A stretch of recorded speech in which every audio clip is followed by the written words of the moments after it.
Halo, bertemu lagi dengan saya di channel Wong Kidal. Sebelum mulai, saya doakan kawan-kawan semua diberikan rezeki yang mengalir deras tanpa batas, dan dikabulkan semua hajatnya, serta segera dipanggil ke Baitullah untuk haji dan umroh.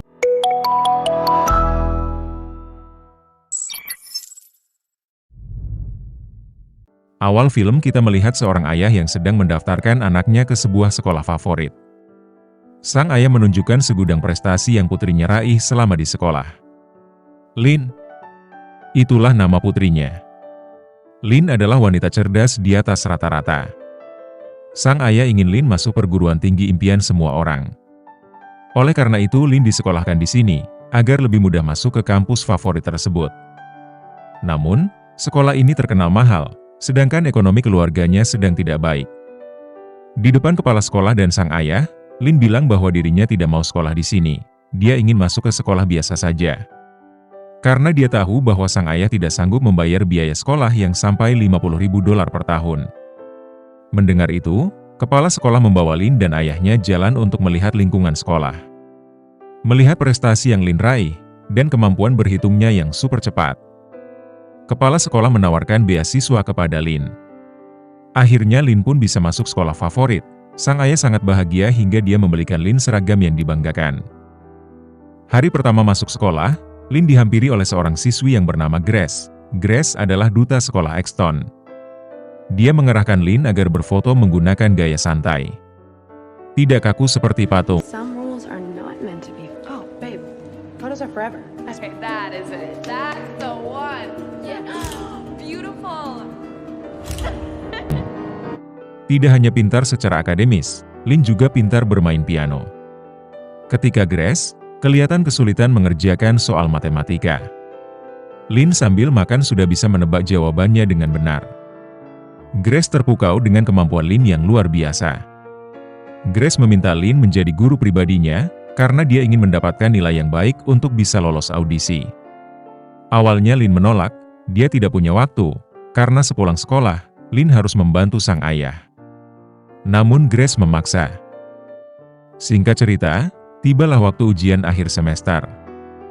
Grace terlihat gugup melihat soal matematika di hadapannya. Lin berusaha menenangkan Grace, karena sebenarnya mereka sudah pernah belajar. Lin dengan mudahnya menjawab soal matematika itu, namun tidak dengan Grace. Grace terlihat kesulitan dan putus asa. Melihat itu, Lin segera menyelesaikan semua soal secepat mungkin. Ketika sudah selesai, Lin mencari cara agar bisa membantu Grace. Ketika pengawas lengah, Lin menulis semua jawabannya di penghapus, lalu dengan penuh kehati-hatian, Lin memasukkan penghapus ke dalam sepatu, lalu menendangnya ke Grace.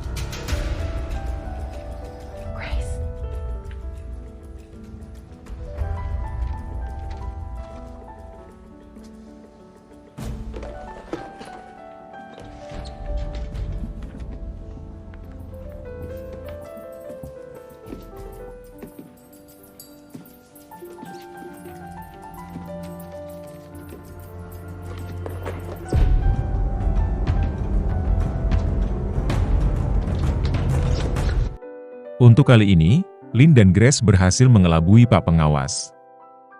Berkat pertolongan Lin, hasil ujian akhir semester Grace mendapat nilai yang cukup baik. Grace membawa Lin ke rumah pacarnya yang bernama Patrio. Ayah Patrio adalah seorang pengacara terkenal. Saat ini tujuan Patrio hanya satu, yaitu bisa lolos masuk perguruan tinggi yang sang ayah inginkan. Jika tidak, maka dia tidak akan diakui sebagai anak. Oleh sebab itu, Patrio meminta Lin untuk membantunya ketika ujian. Patrio berani membayar $200 setiap satu mata pelajaran. Patrio tahu bahwa Lin kesulitan keuangan, apalagi cita-cita Lin bisa masuk Juilliard. Tidak sedikit biaya yang dibutuhkan untuk mengikuti audisi Juilliard. Tidak hanya Patrio, 4 teman Patrio juga bersedia membayar Lin. Bayangkan berapa banyak dolar yang bisa Lin dapat. Namun Lin menolak, karena dia tidak mau mempertaruhkan beasiswanya hanya untuk membantu Patrio dan temannya. Patrio berusaha meyakinkan Lin, dan dia yakin kepala sekolah tidak akan curiga dengan Lin, apalagi Lin adalah siswa favorit di sekolahnya. Setelah penawaran Patrio itu, Lin bimbang. Ketika ia latihan bermain piano di rumah, tiba-tiba Lin punya ide.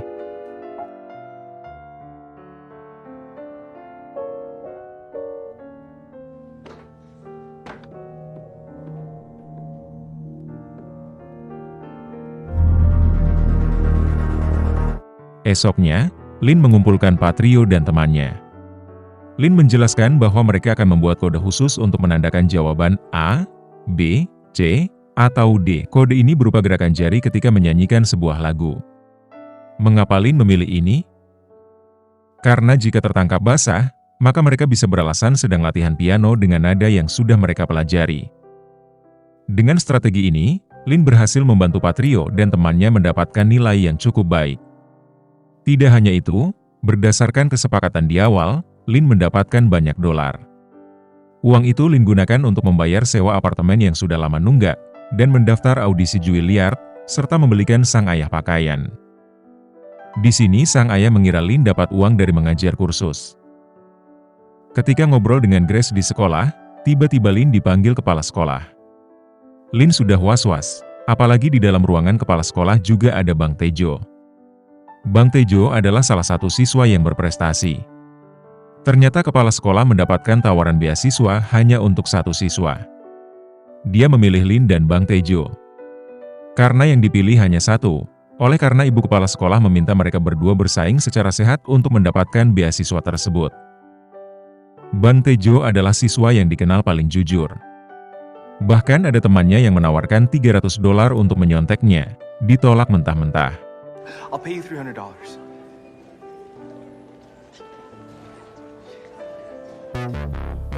Singkat cerita, tiba saatnya ujian akhir semester. Seperti biasa, Lin dengan cepat menjawab semua soal, agar ia bisa membantu teman-temannya yang sudah bayar $200 per mata pelajaran. Namun, ada yang berbeda dengan ujian semester kali ini. Soal ujian dibuat menjadi dua versi. Jadi antara kiri dan kanan soalnya berbeda. Hal ini membuat Lin dan teman-temannya panik. Namun Lin tidak kehabisan akal. Setelah menyelesaikan soal miliknya, Lin langsung memberitahukan temannya dengan isyarat yang mereka sepakati.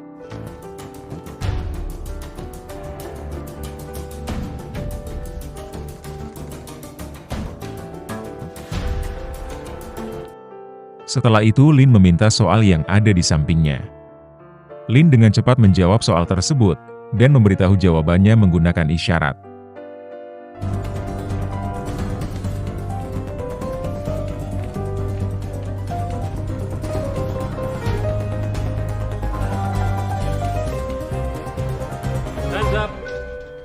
Walaupun waktu hampir habis, namun mereka berhasil menyelesaikan ujian tersebut. Ketika hendak keluar, Lin dipanggil Pak Pengawas. Lin sudah was-was, namun ternyata Lin lupa menulis namanya di kertas coret-coret. Ketika sudah merasa aman, ternyata tak lama kemudian Lin dan Capin dipanggil menghadap kepala sekolah. Ternyata Bang Tejo melapor bahwa Capin mencontek jawaban Lin. Awalnya Capin tidak mau ngaku.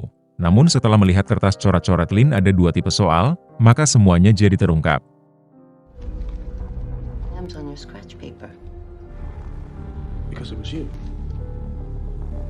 Dari kasus ini ayah Lin dipanggil ke sekolah, atas pertimbangan Lin adalah siswa cerdas dan sering membanggakan sekolah, maka kepala sekolah tidak mengeluarkan Lin, namun beasiswanya dicabut. Awalnya Lin protes, namun sang ayah menerima apapun keputusan kepala sekolah. Yang penting Lin masih bisa sekolah di sini. Setiba di rumah, Lin melihatkan semua daftar pendapatannya dari memberikan contekan kepada teman-temannya. Sang ayah kecewa atas apa yang telah Lin lakukan. Sang ayah juga bilang bahwa almarhumah sang ibu juga pasti kecewa atas apa yang terjadi. Namun Lin bilang bahwa sang ibu pasti mendukung apa yang dia lakukan. Tapi sang ayah membantah, karena sang ibu rela memakai sepatu sobek agar Lin bisa sekolah di tempat terbaik. Sang ayah meminta Lin mengembalikan semua dolar yang dia dapat dari temannya. Tidak hanya itu, baju yang pernah Lin belikan juga dikembalikan sang ayah. Sang ayah meminta Lin tidak bergaul dengan temannya yang telah menjerumuskan Lin. Lin hanya bisa menangis. Di kamar dia hanya bisa melihat foto almarhum sang ibu. Singkat cerita, sekarang Lin sudah kelas 3. Lin ditelepon Grace. Dia mengajak Lin makan malam bersama ayah Patrio. Pada saat makan malam, kedua orang tua Patrio mengajak Lin ngobrol masalah sekolah. Mereka tahu bahwa Lin adalah siswa yang cerdas di sekolah. Mereka juga tahu bahwa Lin lah yang dulu pernah membantu Patrio lolos ujian. Kali ini mereka meminta tolong Lin agar membantu sang anak agar lolos ujian masuk ke perguruan tinggi yang ada di Kolombia. Ayah Patrio adalah alumni dari sana. sehingga dia sangat menginginkan Patrio mengikuti jejaknya. Dia janji akan memberangkatkan Lynn dan Grace ke New York. Tidak hanya itu, ayah Patrio bersedia memberikan semua biaya akomodasi untuk meloloskan sang anak. Di sini Grace bilang bahwa Lynn sedang fokus menyelesaikan sekolahnya, ia tidak mau melakukan hal yang membahayakan. Namun ayah Patrio memberikan Lynn brosur dan meminta Lynn untuk memikirkannya. Sepulang makan malam itu, Lynn terus memikirkan permintaan ayah Patrio. Tidak hanya itu, Grace juga memanas-manasi Lynn agar bisa menggunakan kecerdasannya untuk memecahkan masalah ini. Tak lama kemudian muncul berita tentang perbedaan waktu antar wilayah. Dari sini Lynn mendapat ide. Dia mengutarakan idenya kepada Grace dan Patrio. Rencana Lynn adalah, dia mengikuti ujian di Pelidacia yang waktunya selisih 3 jam dari tempatnya sekarang.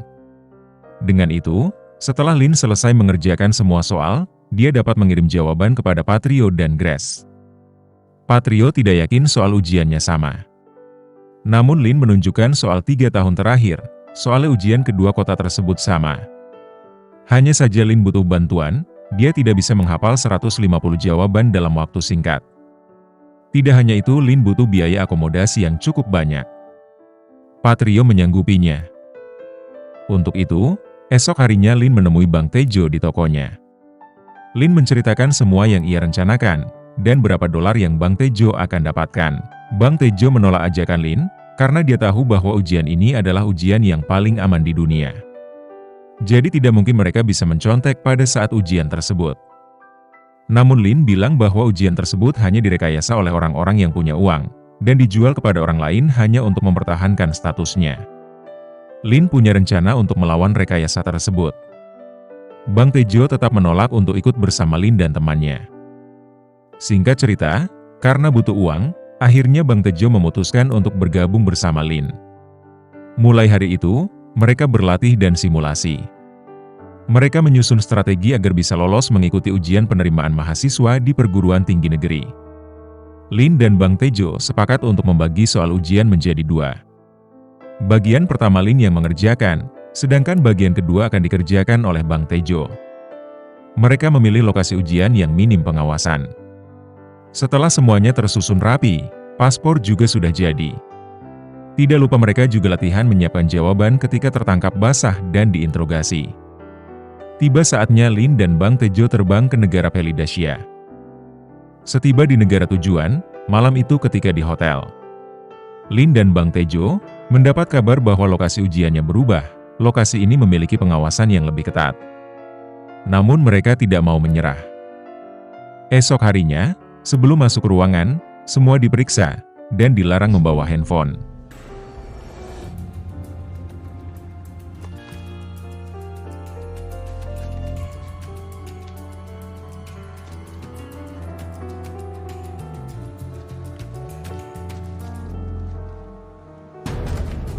Lynn dan Bang Tejo menyimpan handphonenya di dalam toilet.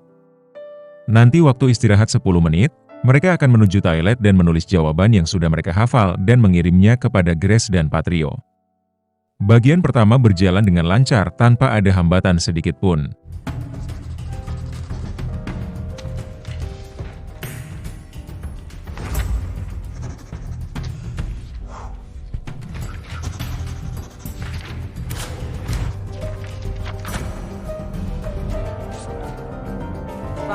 Warning. Time's up, pencil.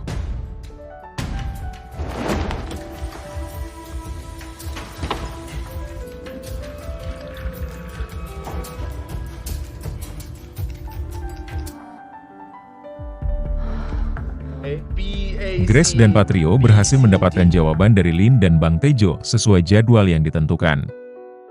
Namun untuk sesi yang kedua, tim pengawas mulai curiga. Mereka menghampiri Bang Tejo di toilet, Tejo yang sedang berusaha mengirimkan jawaban melalui handphone-nya. Bang Tejo panik. Excuse me. Young man, will you please step out? I don't want to have to ask again. No. You don't open this door right now!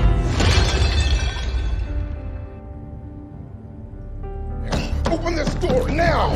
Serious consequences. consequences if you don't come out of there this Di sisi lain, Lin juga mengalami hal yang sama, namun dia berhasil menyembunyikan handphone-nya di sepatu. Setelah berhasil menghindari petugas, Lin menyembunyikan handphone-nya di dispenser. Saat menuju ruangan, Lin melihat Bang Tejo tertangkap pengawas. Oleh karena itu, saat ini hanya Lin sendiri yang mengerjakan soal sesi keempat. Tangan Lin gemetaran menulis begitu banyak jawaban yang harus dihafal. Namun di tengah kondisi kepepet tersebut, Lin mendapat cara agar bisa dengan mudah menghafal semua jawaban, yaitu menggunakan nada.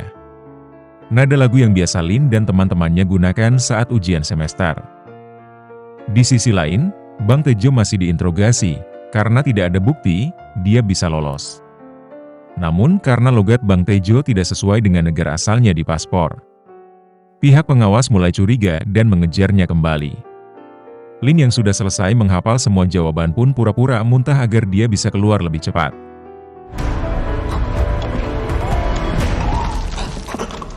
Namun Lin juga dicurigai dan dikejar tim keamanan.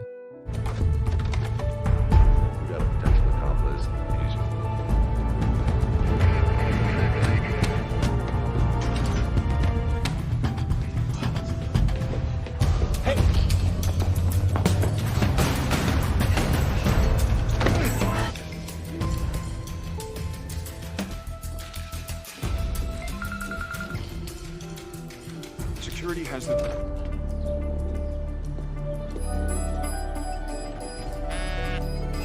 Hey!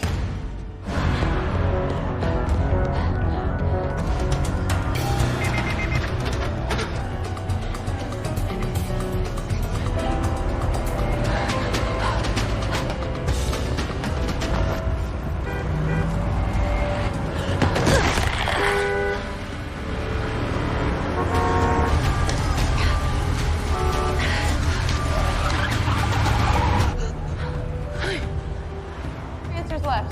Wait. Mereka berdua berhasil lolos dan menyelesaikan semua misi, walaupun penuh dengan perjuangan, bahkan Lin sampai mempertaruhkan nyawa. Grace, Patrio dan teman-temannya merayakan kelulusan berkat bantuan Lin dan Bang Tejo.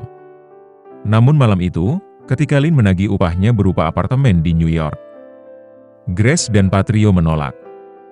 Mendengar itu Lin kecewa. Grace dan Patrio telah mengingkari janjinya setelah apa yang mereka dapat. Padahal Lin sudah mempertaruhkan segalanya untuk melakukan itu. Tidak hanya Lin, Bang Tejo juga sama. Mereka berdua meninggalkan Grace dan Patrio. Sesampai di rumah, Lin mendengar berita bahwa hasil ujian masuk perguruan tinggi dibatalkan karena terindikasi terjadi kecurangan. Namun pihak penyelenggara tidak bisa mengidentifikasi pelaku. Mendengar itu Lin merasa bersalah, karena banyak peserta yang lolos secara jujur juga ikut menanggung akibatnya. Lin mengajak Bang Tejo untuk menyerahkan diri agar tidak semua peserta didiskualifikasi. Namun Bang Tejo tidak mau, karena dia dan keluarganya di sini tinggal tanpa izin, alias ilegal. Lin tambah tertekan, dia menangis, dan minta maaf serta mengakui kesalahannya kepada sang ayah. Sang ayah juga minta maaf kepada Lin karena tidak pernah mau mendengarkan keluh kesahnya. Lin minta saran kepada sang ayah apa yang harus ia lakukan. Namun sang ayah menyerahkan sepenuhnya kepada Lin. Akhirnya Lin memberanikan diri untuk memberitahu semua apa yang terjadi kepada ayah Patrio.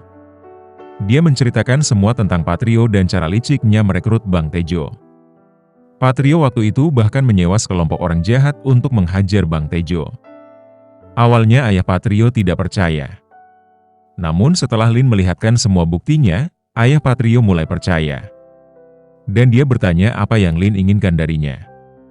Dengan jujur, Lin meminta ayah Patrio untuk mengganti semua biaya siswa yang melakukan tes ulang. Totalnya $387.000 setahun.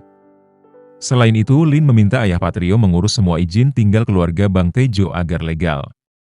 Semua permintaan Lin disetujui. Namun ayah Patrio bertanya, "Kamu minta apa?" Lin hanya minta didoakan agar ia lolos audisi Juilliard. Ayah Patrio pesan, apabila Lin gagal di musik, dia boleh menghubunginya untuk mendapat pekerjaan. Film pun selesai. Sampai jumpa di Baitullah.